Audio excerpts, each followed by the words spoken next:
because yeah. So if you're ready with your presentation. Yeah, well, I'm just rolling into it. Oh, okay. That's perfect. That's Yeah, the best way to go. yeah. So Uh, yeah, I'm just freewheeling. that's, that's good.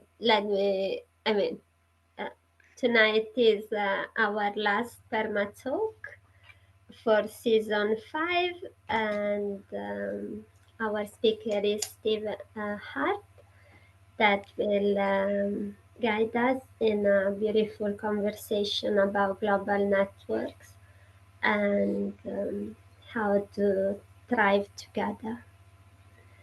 And he's rolling into the presentation, so please, Steve, all the Please carry stage carry is on, all yours. carry on. Yeah. So I've have what I've done in my career has combined all the disciplines of the built environment, architecture, landscape architecture, and urban design, and fused those through systems ecology with a strong focus in the ecological, and then overlaid all that with permaculture. And growing up on a farm in New Zealand, which had its own degree of richness, the very rich environment to grow in, especially as a kid, and very rich environment, the landscape and the soils and everything living and producing off it, and then relating to the entire farming community, the farming neighbourhood. And it was a strong, in those days, you know, I'm, I'm 70 now, and it was a long time ago. And community has moved on a lot. Our community, our neighbouring community of that era was a very strong community. We all helped each other out, worked with each other and for each other. And it cemented for me a strong feeling of what community was about. So I had good, strong roots, community roots, because it grew with you. And so I've followed my career pathway through, and as I mentioned earlier, I quite enjoyed the world of psychology, understanding how people connect, how people think, um, and what is it to be a successful architect. I thought, well, you have to be a successful psychologist as well. So to understand people, understand their needs, their wants, and their desires and their dreams. And a few of my clients they called me their dream maker. And I thought, that's a pretty neat title because that's what you're doing. As a designer, you are intentionally designing their dreams. And if you can actually bring that out of them, bring their dreams out of them in discussion and stimulate that excitement and put it on paper, then there's a more successful end to it. So, that's the whole world that I gravitated through. And I was very, very lucky in that I entered into permaculture very early. One of my mates, architecture mates, we were sitting down at the pub, as you do in London, um, and discussing, how men can solve all the problems of the world as men do. And we were raving about some stuff, and Michael pulled this book out of his bag and he says, "Oh, is this what you're talking about?" Put it on the table, and it was Permaculture 1. Andrew Jeeves' thesis, basically, is what it was. Andrew Jeeves' thesis to his whole study that he was doing. I picked it up and browsed through and said, "Yeah, this is what I'm about. This is what I'm on about." And a year later, I found myself in Tasmania and working for an architect who was also a landscape architect and urban designer but they also did a lot of landscape planning on the bigger scale, um, whole district scale, regional scale, and geographical more scale, and which was another great exciting dimension. So I did my first permaculture design course with Bill Mollison in January 1981. And of course, it was automatic for me, growing up on a farm and having a strong community, and also, um, being born into the career pathway as an architect, as a landscape architect, an urban designer. Permaculture was a very automatic transition. It was just a matter of, aha, aha, aha, aha. Yeah, I get it. I get it. I get it all very, very simply, very easily. So that was my beginning in permaculture. And I spent a lot of time with Bill because I was living in Tasmania as well. I was there for a couple of years, and because I did the same degree that David Holmgren did as well at the University of Tasmania, Bachelor of Environmental Design, which was incredible because it was the combination of all the design disciplines, including bringing in the world of agriculture, which is what David did. So I was a couple of years behind David in that, probably 3 or 4 years behind him in that same trajectory. So I spent a lot of time with Bill Mollison, and I ended up coordinating something like 10 courses, PDCs with him. One in USA, one of the early ones in USA, I assisted in that, and a few in Australia and a few in New Zealand. And we also spent a lot of time together, long, long night raves. Bill was a whiskey drinker. um, I was a rum drinker, so there was a lot of that as well. And Bill was a highly intelligent person, and he'd come from a very rural, maritime, and forest background.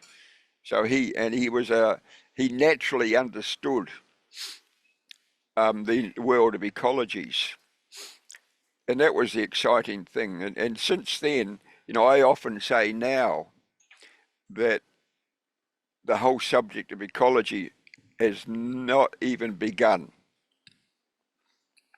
We haven't begun to understand the depth and the intricacies, the complexities of what ecology means. And it's, when I did my thesis for that um, academic work in Tasmania. My thesis was on Earth integrated architecture, and I thought, oh, I need to go to USA to look at all the Earth integrated architecture, the mud brick buildings, the grass roof buildings, the rammed earth buildings of USA, and that took me on a trip all around USA. And I also connected to the entire permaculture network in USA, which was great at that time because it was just the birthplace of permaculture in USA. And of course, I met a lot of people who had come out of the hippie era of the 1970s, and who are very solid, very sound people in the technology of what permaculture is all about. And they were brilliant people, and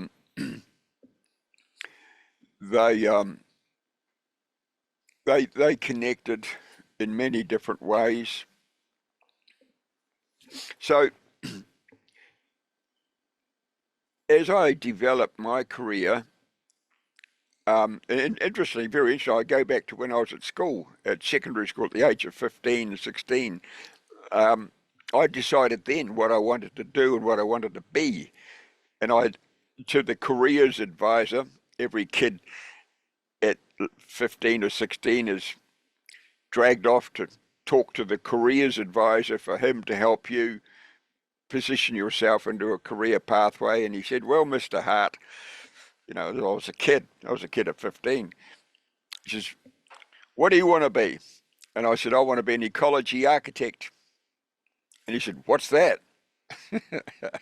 So the, the tables were turned around. I was teaching him what that world was, and it was that was the beginning. And I've held firm to that since that day, some 55 years ago. And it's been a very interesting pathway for me and a very interesting journey to label myself as an ecology architect and also ask myself constantly, what does that mean? What is it? What is an ecology architect?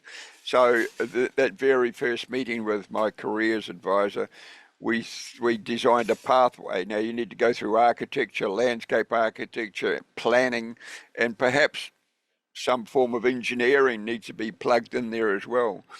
So I was lucky that the work that I've been involved in all around the world has, at high level, in some different practices, working in several different countries, been involved also with a lot of engineering. And of course, plug in permaculture in there. There's been a lot of research into a lot of very specific fields. One field that I dived into the deep end with was sewage, wastewater. And it was a very, very interesting world. I went to a number of different international wastewater conferences and met a whole range of people that were the leading engineering characters in the industry, but learnt very, very quickly that it was entirely corrupt, heavily corrupt, to the point where there are systems in the world available to us that are 17,000% more efficient than what we get today. Yeah, 17,000% more efficient. Why is that? Why don't we get that? Because it doesn't make money. Simple as that. It doesn't make consulting engineers money. And that's the only reason. So those systems are suffocated, they're stood on, they're locked up. And I met the people, I've spent a lot of time with those specific people.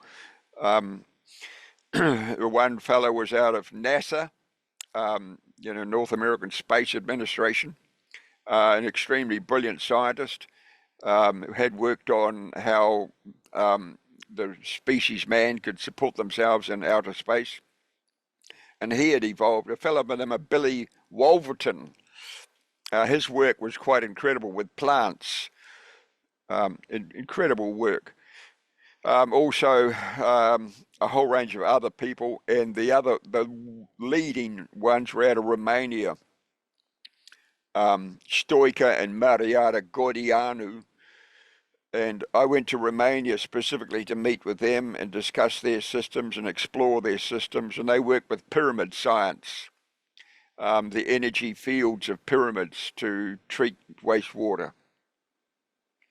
Yeah, and of course they were senior lecturers at university, multiple doctorate degrees, and had an entire faculty in the university working on these fields. Um, Including a lot of their funding came from the Romanian military.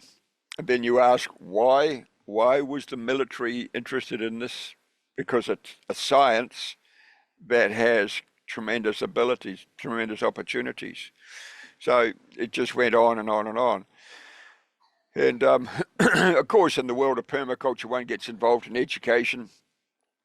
And I attempted to put together quite a number of different educational structures to plug into the government system, which was just one dark hole.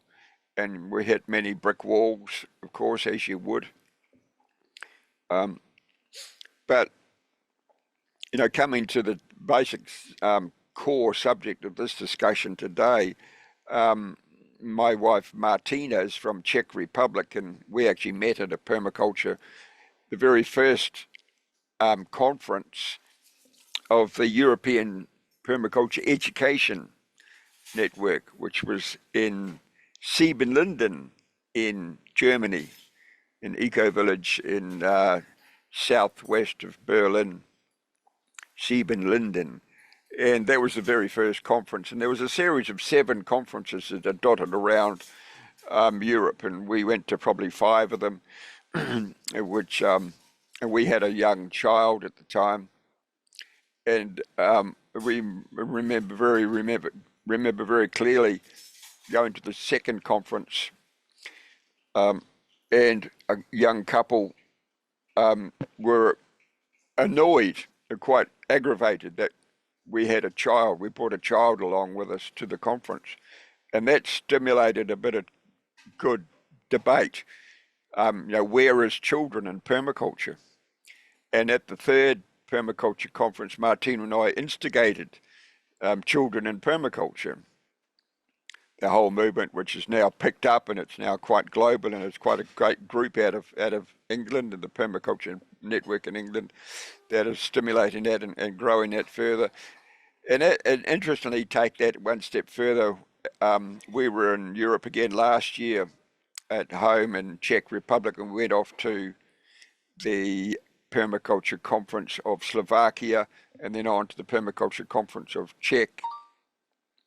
And one of the Czech girls, she had picked up on the Children in Permaculture Network very early and expanded that and developed it. And we sat down with her over a few long lunches and looked at, okay, what are the gaps? What gaps are there? And we recognised that the big gap is in teenagers. And invariably, we know that teenagers fall through the holes, fall through the gaps quite often.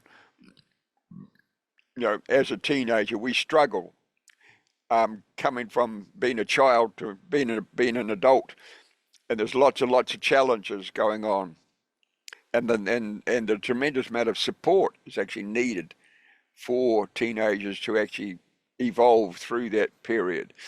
And there's a great potential in permaculture to fill up that gap.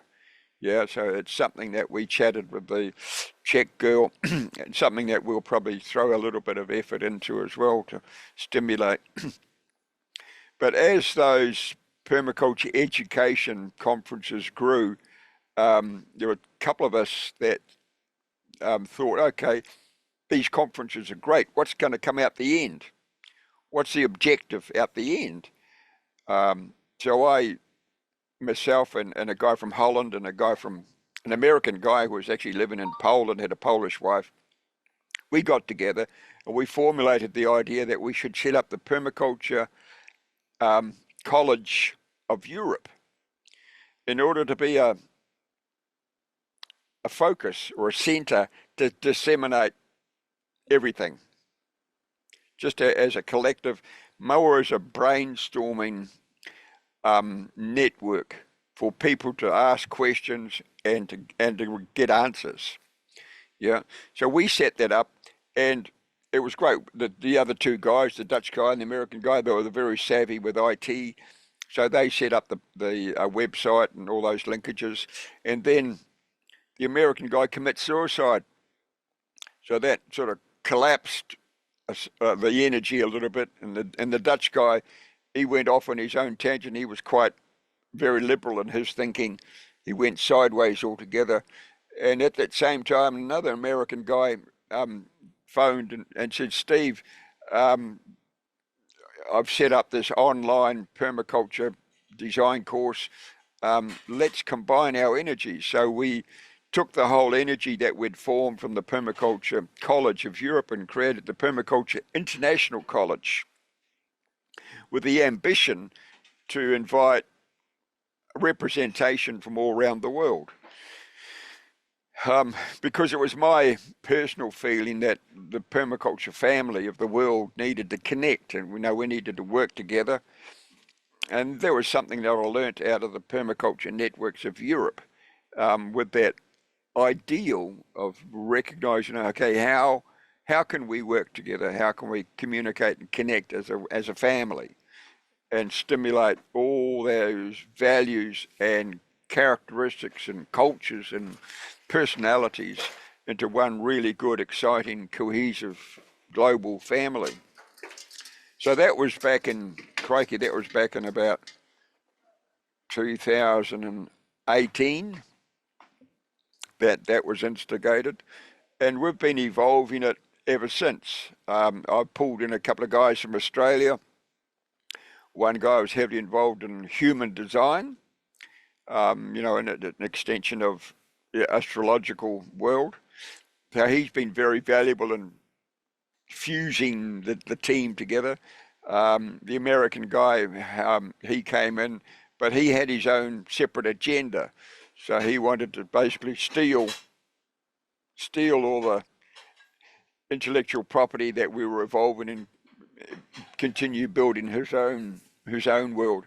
So that lasted for about 5 or 6 or 7 years, and he finally blew his fuse and disappeared. And we still continue building this Permaculture International College. We have a monthly Zoom call where we're stimulating everybody's interest. A guy comes in from Kenya. There's a couple from Paris, one from Croatia, and there's other interests that have come and gone over the years, with the ambition really to try and formulate a global entity, the Permaculture International College. And there's various discussions that carry on, and one strong theme that I continually repeat in our discussion monthly Zoom calls is that we need to strengthen our standards. The standards of permaculture need to be strengthened, because one thing that I've recognised, and I recognised it quite early, after the first generation of permaculture teachers and activists, the second generation, who were all very excited to pick up the world of permaculture and push it and push it and push it strongly, didn't have the skill sets to do that. They didn't have the knowledge, they didn't have the awareness, they didn't have the academic rigor that was required. And as we all know, to be a good permaculture teacher, you need to be pretty smart, you need to be quite brilliant to be able to understand the entire curriculum. And, obviously one of the things that Bill Mollison pushed from the beginning is to work together in a team. To pull a permaculture design course together successfully, you need a good team, because everybody has their own skill sets, their own experience, and it works better that way. And I've picked up on that. But what I recognise, that the standards of teaching were falling.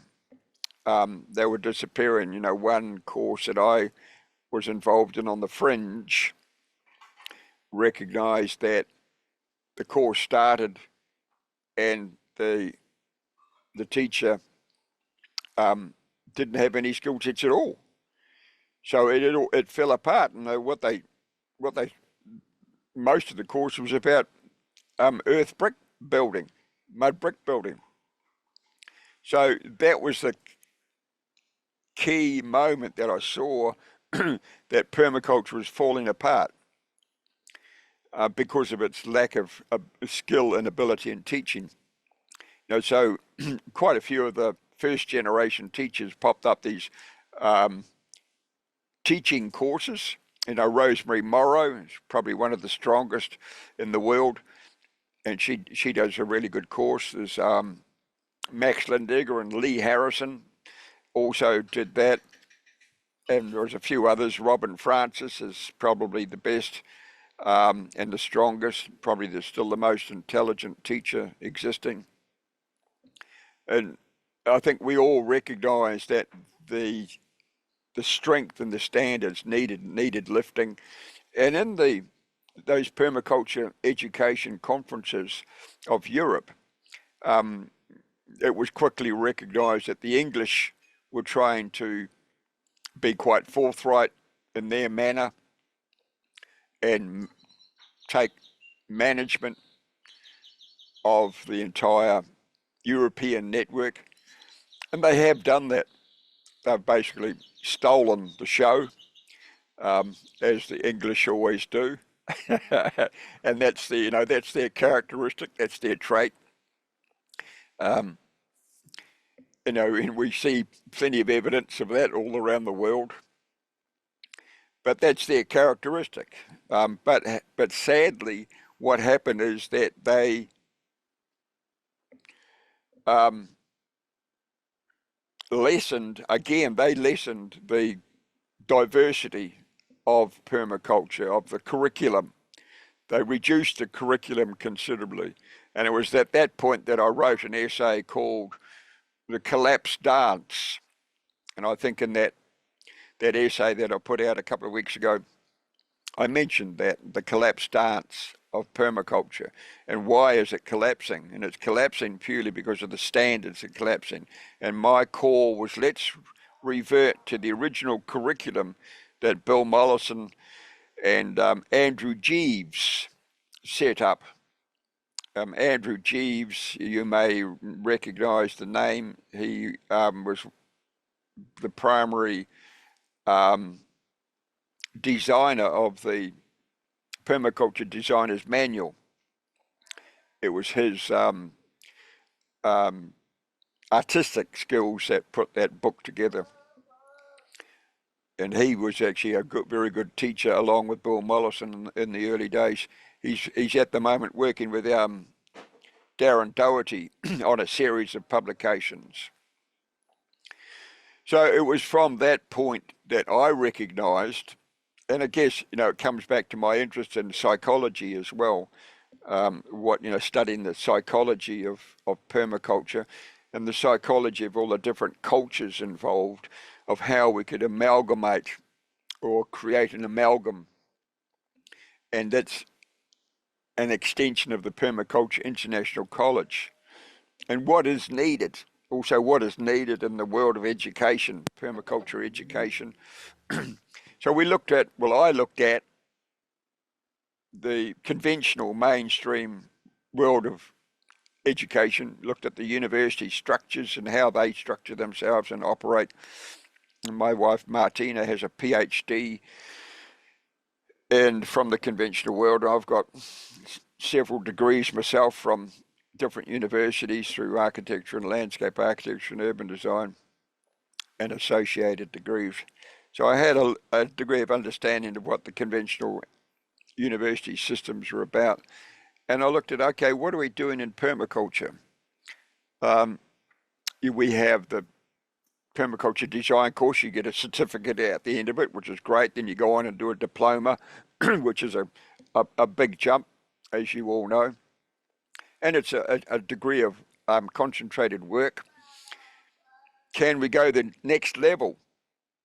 And I said, yeah, why not? Well, why not go and be on the same page as conventional universities? Let's do a master's degree in permaculture. Let's do a doctorate in permaculture. Why not? Why not? Because when we look at the 10 different fields one can gain their diploma in, it blows away any conventional university. It really does blow them away. Yeah. So imagine when we sat down and brainstormed this for a while, and imagine imagine doing a PhD, and as a criteria in doing a PhD, you had to combine at least 7 fields. Yeah, in order to put your PhD together, because permaculture is primarily about designing the linkages, designing ecological linkages, and the whole world of ecology. And my career pathway as an ecology architect, it just fits hand in glove in permaculture. And so that's what we've done. We got very little support. I certainly attempted to bring in a few more people out of the permaculture networks in Europe into the Permaculture International College, but a few of them gravitated and held on to what the English system was evolving and stayed with that. I said, well, we're not competing. There's no competition. It's about working together. Um, there's no such thing as competition, and we should just disregard that. We're not fighting each other. There's not two different camps. It's a matter of looking at understanding the bigger picture and how the bigger picture can function collectively. And it's great, the work that Luby McNamara is bringing together with social permaculture at the moment opens up a whole new dynamic in the psychology, again, of people, and how we connect, and especially how women connect, and how men probably don't connect, or how they connect in their own way, which is very different from how women connect. Yeah, and that's just reality. And again, it's recognizing how to design that European car. What is it that we all offer? Um, you know, what the men offer, and what the women offer in the whole permaculture dynamic, and it's quite exciting. You throw that subject on the table and stimulate it, and throw in a bit of humour as well, and it's great. It's like at the permaculture conferences we talked about food a lot, and in Europe I just love the whole banter of food. You look at the Italians. The Italians are the best in food until you talk to the French. Yeah, so it's and then you could, you just take those sort of nuances and bring them all together and play with them. And imagine, it's very likely that Martina and the family may well be back in Europe soon. And personally, I'm really looking forward to it because I very much enjoy that diversity of culture and all of those nuances that go with that. But my question around this whole discussion today is how can we look at bringing the world of permaculture together? Is there a vehicle we can design to do that? One of the other strong personalities in the Permaculture International College is an Australian guy by the name of Steve Cran. Now, Steve, he's a very smart, very gifted guy, very practical. He calls himself the Green Warrior. Now, he comes out of the Australian military and gravitated into permaculture. He spent a lot of time with Bill Mollison himself and did a lot of work in rebuilding after cyclones and tidal waves and rebuilding communities. He's a very practical guy. He's also very creative, and he suggested, Steve, what we should be doing, and his name's Steve as well, and we call ourselves the SS of permaculture. Just throw in a bit more humour, bit of black humour. So he suggested that we look at setting up different satellite campuses all around the world to have, imagine a satellite campus in Finland, so you have your own cultural characteristics and your own geographical characteristics.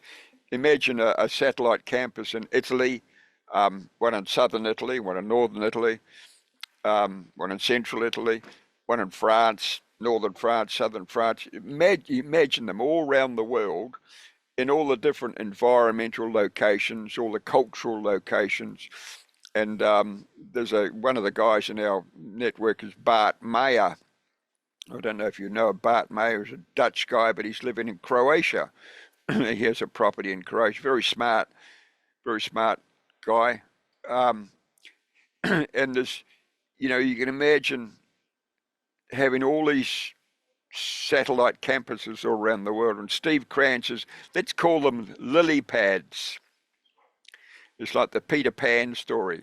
So you jump from one lily pad to the other. Yeah.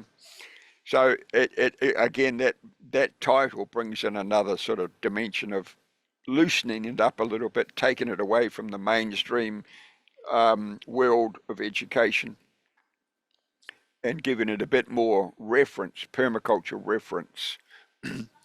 And one of the other girls is from Argentina. I've done a lot of work in Argentina over the last several years, and we get quite excited in our monthly Zoom chats about how we can build these things. There's a lot of activity going on in Kenya at the moment as well. There was one of the guys on board, Paul Objuwe out of Kenya. He's part of our team, and he's very much grassroots operator in Kenya, and he's quite excited by the idea of setting up a strong lily pad in Kenya. Then you take the whole continent of Africa, and another friend of mine is in Togo, which is quite a different world again. So you can just imagine it. Imagine one in the middle of the Sahara, one in the middle of Russia, and one in Crimea or wherever. And, one in the deepest, darkest centre of London. Yeah, it's a really hardcore urban, and the people that are part of the network in Paris, they want to escape from Paris to get outside of Paris and into the countryside. But you look at all the cities of the world, and the Bill Mollison's very early movie, what was it called? In Grave Danger of Falling Fruit.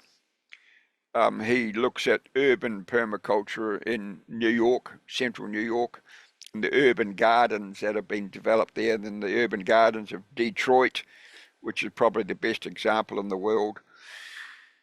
So, it just builds on the excitement.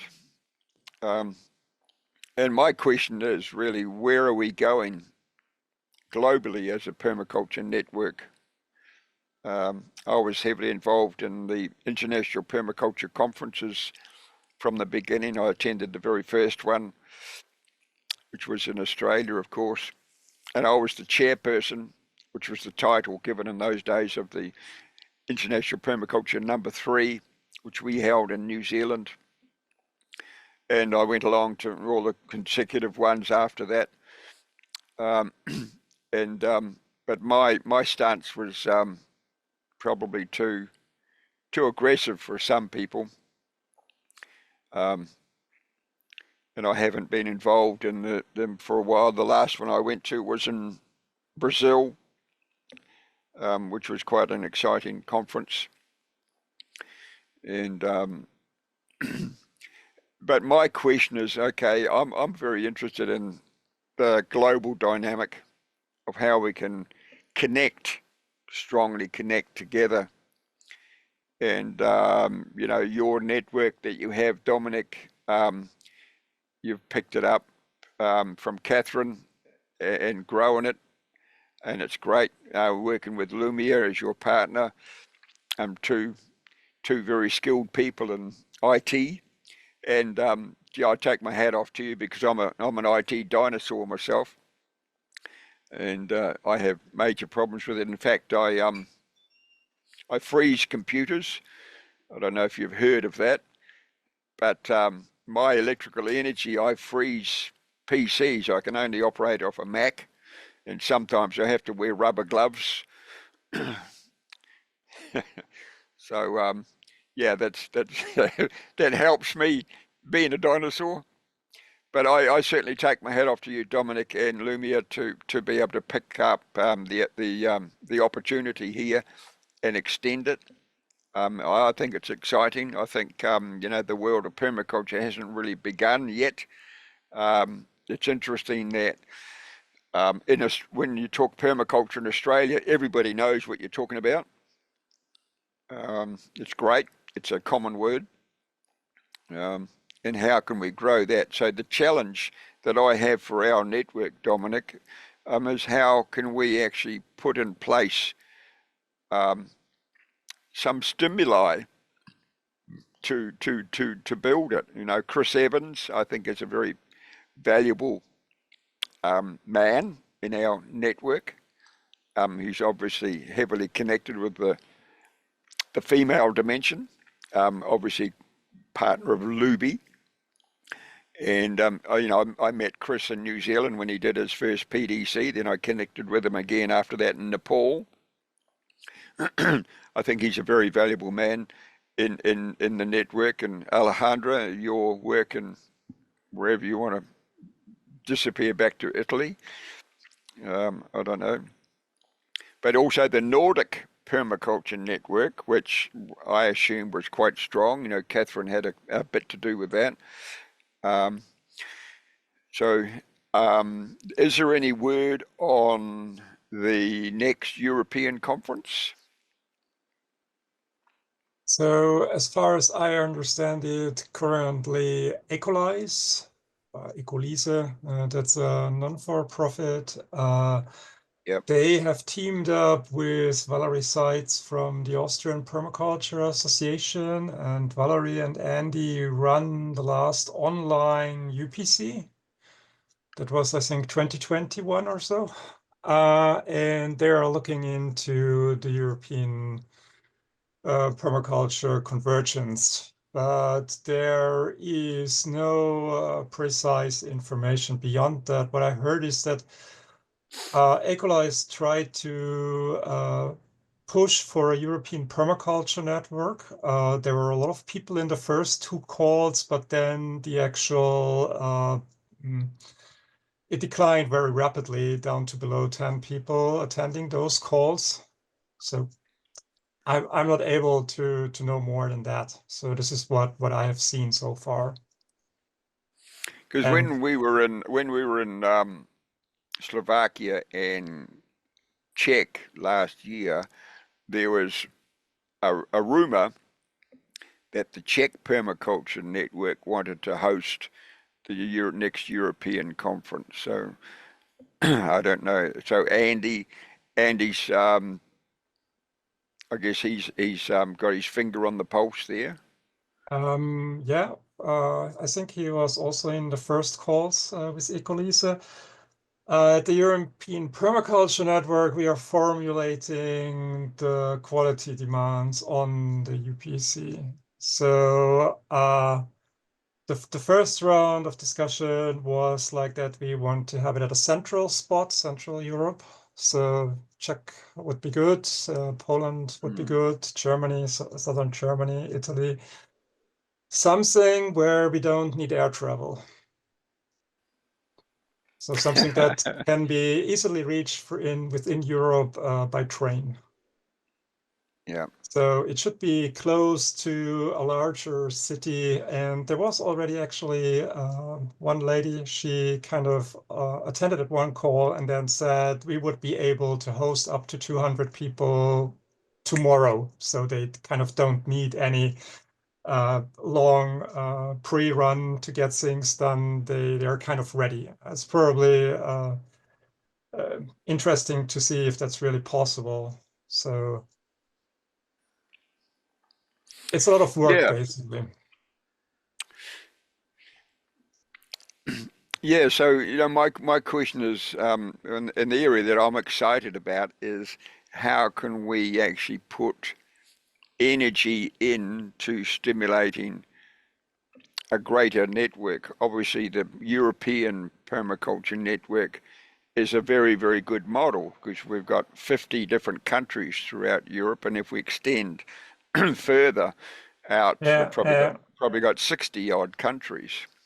yeah, for sure. I mean, in the beginning, when the European Permaculture Network was started after the EPT, the idea was always, as I understood it, is that Europe is more a geographical thing than it is the European Union.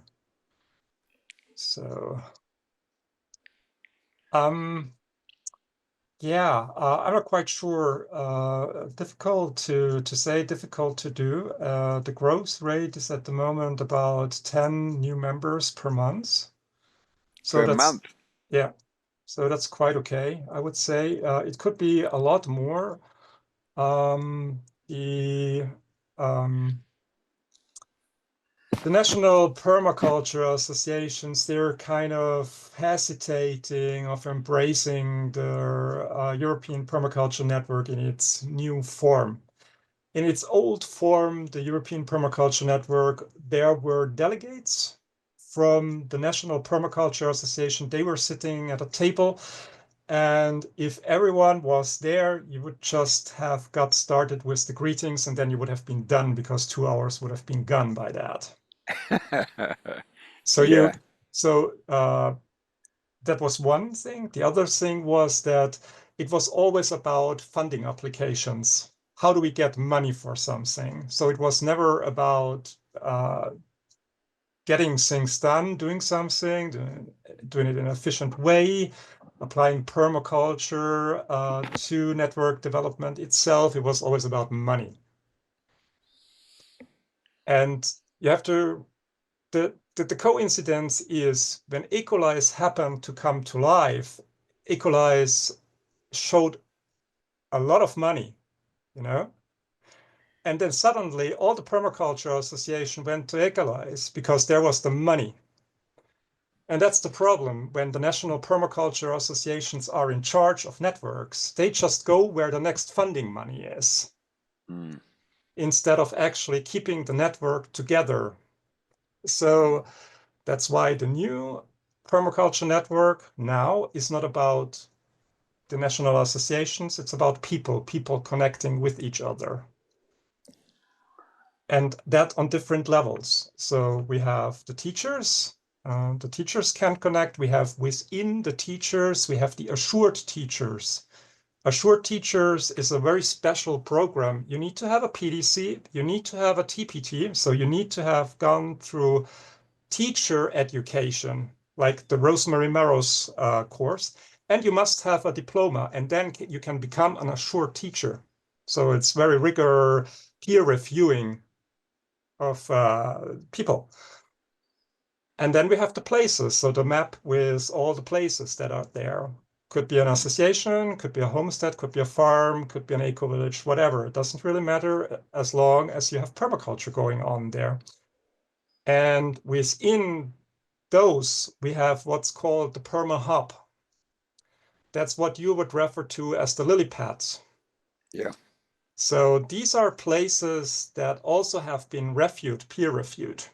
Mm. First of all, they need a person that has a PDC being responsible for the place. That person must be there.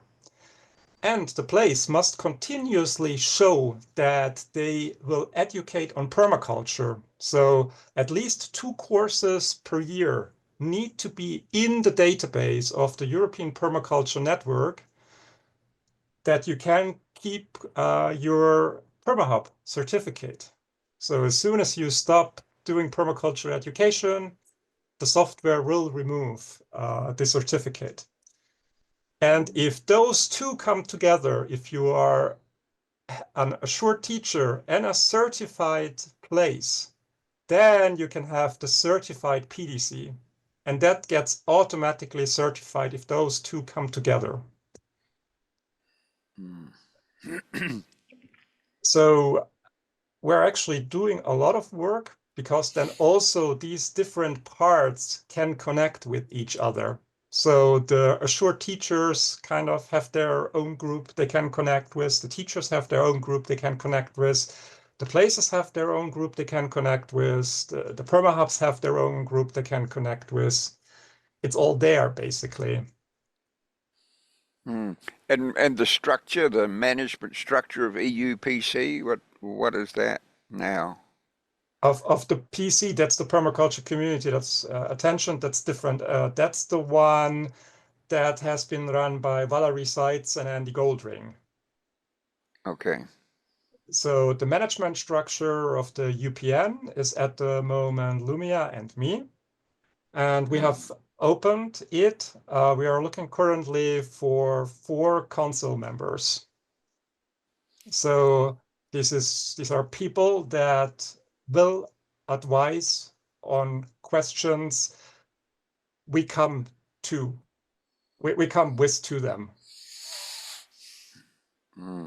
Yeah, it's a great subject. Yeah, money is a great subject. I debated this with Andy some time ago. I questioned him on. It was great that the British Permaculture Association applied for funding to get their office started. Yeah. And I often refer to what Bill Mollison says. If you lean on a crutch, one day it'll fall over. What happens Yeah. then? Yeah. That's why I And don't like. Yeah. Go on, please. that's the argument that I threw at Andy, and he closed the door on the argument. Yeah. And I said to him, Andy, why don't you brainstorm amongst the whole permaculture community? Why don't you brainstorm how an office, a management office, can create funding by creating business enterprises, yeah, by being actually a management of business enterprises. And it's the whole permaculture business world where we need to sit down and stimulate and brainstorm and say, okay, how can we create permaculture business? There's a strong publishing house now, which has come out of British permaculture. Why isn't there a strong tithe coming out of that to support the management structure? There's cafes, there's farms, there's markets, weekend markets, and we can just brainstorm a whole range of business potentials. What I have seen is that when it comes to real interesting information, that information is never shared anywhere.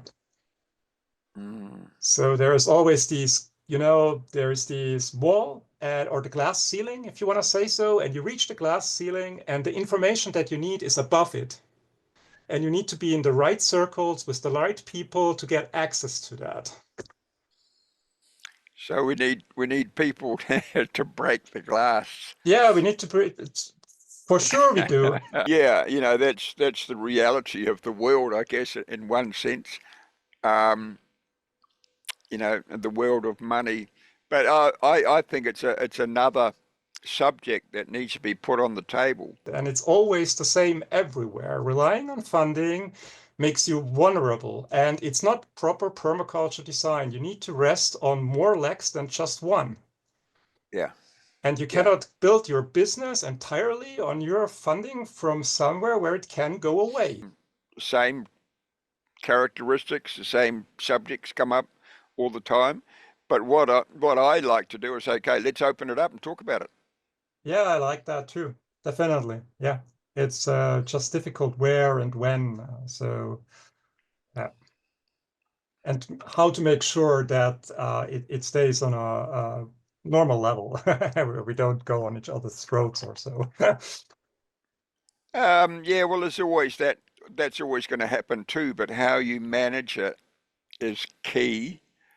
I met Valerie as well in the very early days of the Gaia University, with Andy Langford and his girlfriend. That's just all the personalities that are there too. That's real.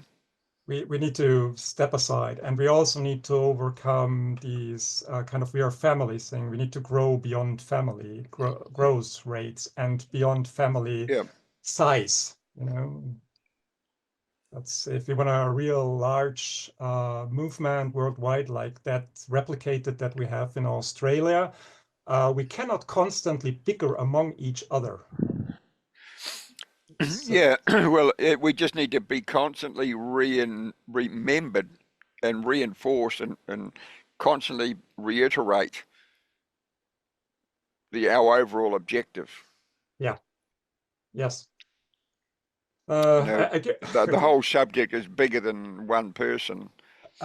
I have a story for you, a small one. I was in a retreat with the Finnish Permaculture Association while I was chair of the association. Okay, so I'm sitting there in my chair after on the next day morning, and there are all these guys from Finland that are known for food forest courses or for beekeeping or whatever. So kind of personalities in the Finnish community. And they asked me, so what is the vision of the Finnish Permaculture Association? And I say, yeah, of course, for permaculture to be a household name worldwide, if possible. And you know what they asked me? And what about Finland?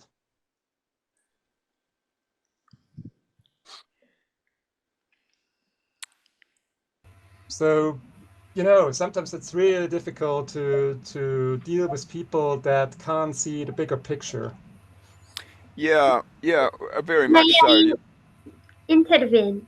Yeah. Because it's really, really interesting. And um, while you were doing your presentation, Steve, you mentioned many times Europe, and I don't know, and I'm not enough experienced in permaculture, but I am very experienced in Italians. and and there's a lot of ego, not only in Italy, but in each European country. And I think that that's so interesting also to hear about Finland. So I think that that's one of the big issues, because instead of seeing the diversity as an immense way to stimulate knowledge, curiosity, new ways of doing things, everyone is, in my experience, everyone is so focused in their little project, in their little ego, in feeding themselves, that there's a complete lack, in my experience, of imagination, of even having those conversations like, okay, we cannot rely on funding forever. What can we do? And instead of having a vision, when you brainstorm, you can throw on the table so many things and they don't need to make sense. But they get like cut at the first instance. Oh no, that's not possible. Oh no, we cannot do that. So is I believe we need such a shift in mentality, and in my personal opinion, maybe it's coming, and it will be out of necessity to connect, to change how we do things, and really to imagine a better future. But this is a very emotion I share from, like, I don't know many people into permaculture in Italy. I wanted to ask you, what is your experience with Italian permaculture? And when I was working in a project, the permaculture impact project, we have all these surveys coming in, and some of these surveys were from Italian people, well, that were describing a general lack of trust in permaculture, like if it was some strange discipline. So I'm curious on your experience, and yeah, this was my 2 cents intervention. Thank you. Hmm. Steve, Dominic, you were going to say something? okay. Do you have experience with Italy or should I go? Yeah, I've worked in Italy. I've done a number of workshops in Italy. Um, yeah, been through there quite a lot. What you're saying, Alejandra, is very, very typical.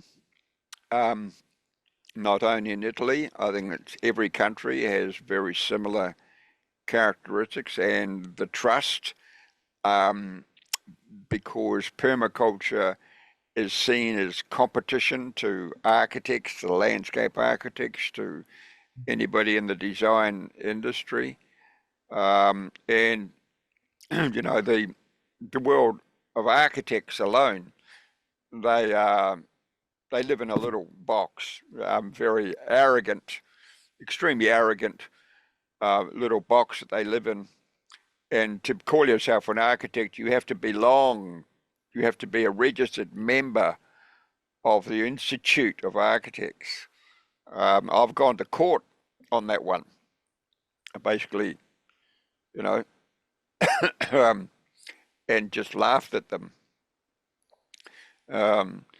And I continue calling myself an architect. I've got a master's degree in architecture, so it doesn't worry me what they think. It's the old boy network, and that's very typical through every layer of society. It's all the mafia of the world, yeah, everywhere. But these are the things that permaculture breaks down. We're breaking it down. And, it's good that, the work that Luby McNamara is doing and all her network of women across the world are breaking those sexist patterns down as well.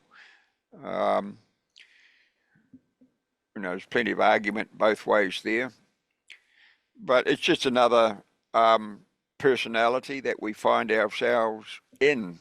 Crikey, permaculture's 40 years old now.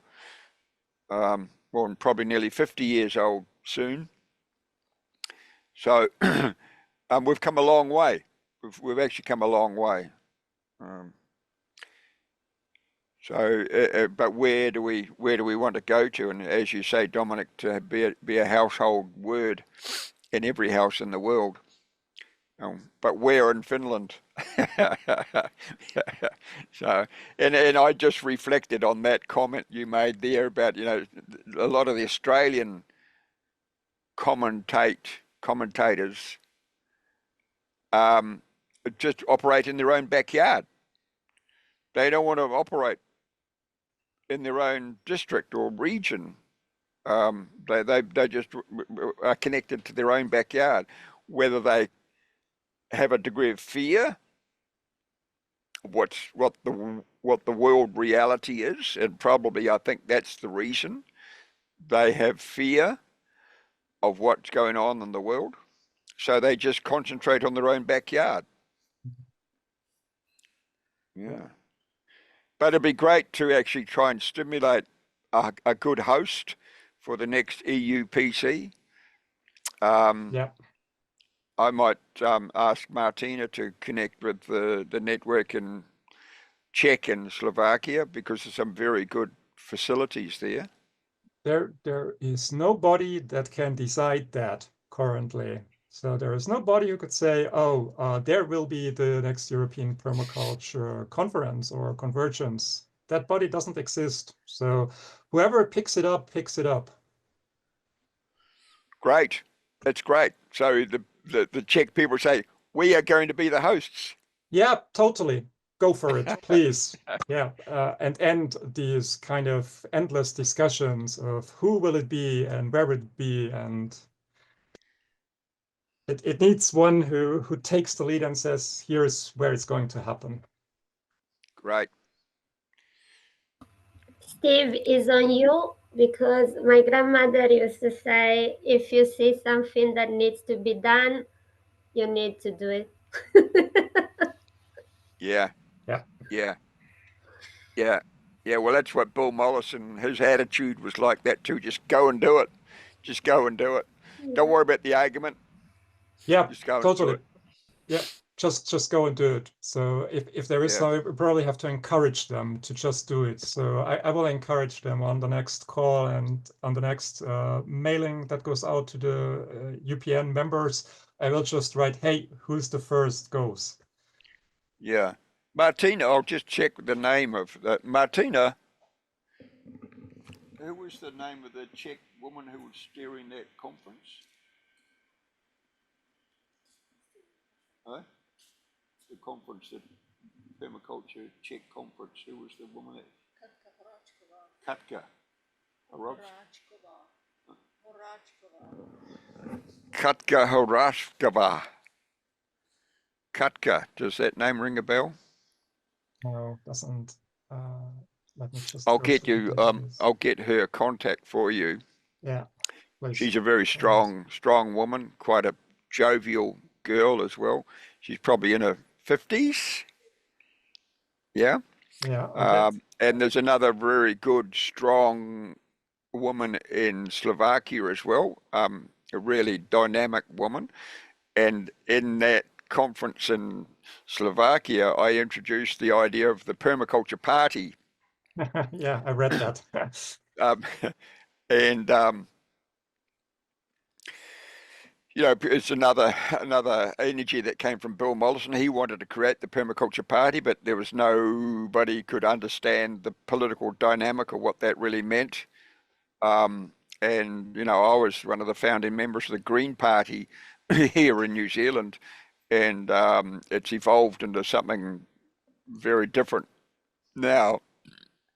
I lasted 15 years, and that was 15 years ago. And a few years ago, I sat down and wrote my own manifesto, basically to get that anxiety off my chest. And I sat down and wrote my own manifesto. And what did I call it? I called it the Ecologist Party. So I said to the group in Slovakia, I said, it's time for the Permaculture Party. Take this manifesto and just convert it to the Permaculture Manifesto. And basically, you wouldn't have to change much apart from a couple of titles, because it was all about permaculture, and with a very, very strong ecological theme, and also an ecological spirituality theme that ran through it. And I think, you know, there's lots of those. And I just said, imagine it, or the whole permaculture network of Europe that picked up on building the permaculture party as a political entity. And imagine over a period of 3 years, every country in Europe popped up a permaculture party.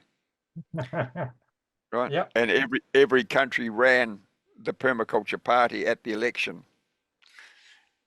And then imagine the whole cohesion across Europe of bringing everybody together, and forming a very strong political thread, a web right throughout Europe as a political energy field. Yeah. Another exciting thing. So certainly, Alejandra, throw that into Italy, and Lumia, throw it into Finland. Get Catherine to throw it into Denmark. Yeah. Italy definitely need it so much. So yeah. But take I love take the it. idea because you know it's a good idea. It will be a good dream to make true. It will change things, I believe. Who knows? Well, it's just an exciting thing to play with. You know, have a bit of fun. Yeah. Have a bit of fun. Yeah, and then when you recognize and can visualize the dynamic that could come out of it, wow, it gets more and more exciting. Yeah. And when you can imagine that every country in Europe connects to that same linkage, wow. Yeah. I think So, I have an idea. So I will do something over the next days. I just have to write it down. but I'll send you that contact in Please do. Czech Republic, and just say to her, I hear that you are the new hosts. You know, just put it to them. I said, oh, I hear that you're the host for the next conference. And congratulate them and say, thank you very much. We support you. That's difficult to do because I give you the link in the chat. I know how that was just to Alejandra. One moment. Let's do that again. Yes. That's the one place who said that they would be available for the UPC. So that's a homestead in Romania. Uh-huh. Romania is a great country. Yeah, and they said they could easily host 100 to 200 people on the 8 hectares they're having. Yeah. And they said they have the capacity to host a lot of people. So you see, yeah, they have PDCs there, they have teaching there, they have the designs there. So that could be interesting. It's just a little bit off from uh, the, it's a little bit off from Central Europe. Yeah. It's very Eastern Europe. Yeah. Well, we can be flexible. Anyway, I wanted to check with you guys if we should maybe stop the recording and continue the conversation afterwards, or yeah. Yep. I'm okay with that. Steve, do you have any final thoughts to close the conversation? Yeah, there's lots of the main objective here for me today was to actually put something on the table, to stimulate an idea, something that we've been growing with for quite some time, but we've reached a glass ceiling, um, and I see there's tremendous opportunity. Being a designer, I'm always involved in the creative world, and always looking at the solutions. So yeah, that's what excites me. That what makes me get out of bed. So yeah, there's some really exciting stuff around the corner, and let's work together on it. I know Dominic, you have a tremendous network out there. It's only a matter of stimulating it, and let's jump on board. And over the next, I'll get that Katka's contact for you in Czech Republic. Czech, of course, is just right in the centre of Europe, and there's a very good train network. Yeah. Yep. So Oh, sorry. Please finish. Yeah. No. If you have finished, I have just two like housekeeping things to mention, and is that everyone will receive a feedback form, and if you can send it back about the whole season, and also that you will find on the website already the form for next year lectures if you like to apply for as a lecturer. And yeah, this was my housekeeping, and I let you finish, Steve. Sorry I interrupted you. Typically Italian. mm, excellent. Thank you very much, and thank you, Dominic. It's been tremendous to connect and recognise the energy that's out there. So our challenge is to keep it going. Yeah, keep the fire burning. Yeah. Okay. So yeah, over the next I'll dig up Katka's contact and certainly we'll email her as well. Yeah. Okay, thank you, Steve. Thank you, everyone, for watching. This is the end of Volume 5 of the PermaTalks. So see you again next year for the PermaTalks Volume 6. Until then, all the best. Check out the videos. They're all at YouTube. Check out the feedback form that Alejandra mentioned. So everyone, thank you. Have a good time. Bye-bye. Thank you.